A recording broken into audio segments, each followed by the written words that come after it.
82 tons is the weight of that sky monster at Santa Monica, California. So heavy, the huge wheel crushes the pavement and sinks, and they have to place a big board in to roll it out. The wings span 212 feet. That's the height of a 20-story building. An Army test pilot takes the supergiant out for a trial, though not a trial flight. With a plane that big, the first test is taxiing on the ground, feeling out the controls. The pilot tries the control for lifting, and the front wheel raises. But that's enough.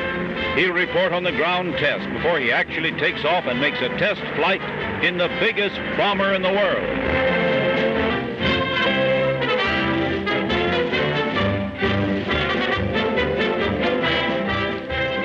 The test flight of the biggest airplane in the world, to be powerfully armed, gun turret in the tail.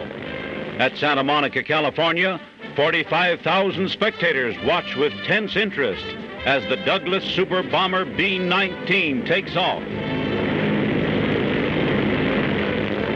Is it possible to raise such a giant? A nerve-tingling moment as she seems to falter, dips, but the immense plane straightens out and soars aloft. That super leviathan of the sky cost $3.5 million and took 5 years to build.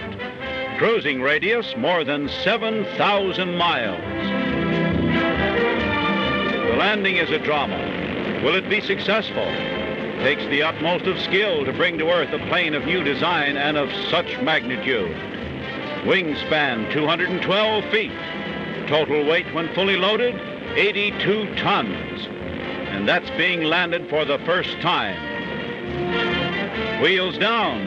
There's a rebound of the vast weight. And then, smoothly along, the successful test flight of the biggest of all skycraft, latest and largest addition to American air power. Takes quite an aviator for that great a job. Major Stanley Umstead, the U.S. Army's chief test pilot.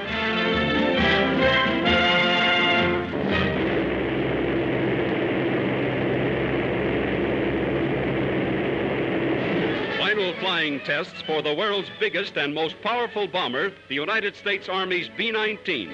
The Sky King staggers the imagination. The rudder tip is 4 stories above ground. The landing wheels are 8 feet across and weigh over a ton apiece.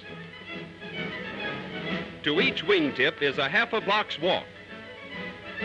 The Army crew goes aboard for the vital test flight. Lieutenant Colonel Umstead, only man to fly the big ship, is next to the last aboard. Then 4 18-cylinder motors start their roar of power. Inside the control cabin, the order is, up she goes.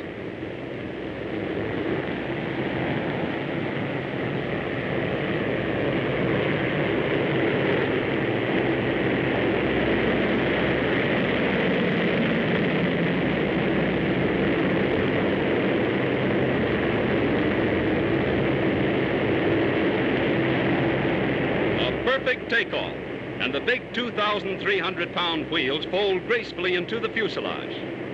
Inside the B-19, Pilot Umstead is at the wheel. Everything is calm and casual. Or does that cigar indicate a little nervousness? Well, with 8,000 horsepower and a crew of 10 under your command, you might be nervous too, mister.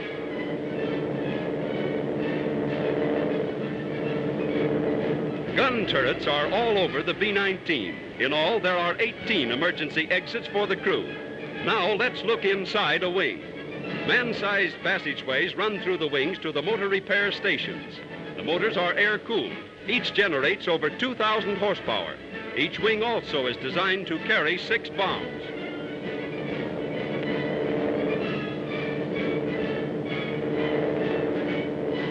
Now, the bombardier's turret. Below is Los Angeles, looking like not too difficult a target. No bombs are aboard, but loaded, the B-19 could fly 18 tons of explosives from Brazil to Dakar and back, twice without refueling. The B-19 probably will have no military use. Dreamed up in 1930, working plans required 6 years. 750,000 man-hours of labor put the big ship together. Serving as a flight laboratory, the B-19 may lead to mass production of new superplanes, the like of which Berlin and Tokyo have never dreamed. Now, gracefully down, a sleek symbol of America's ability to master the air, a symbol of America's strength when these eagles of freedom fill the sky.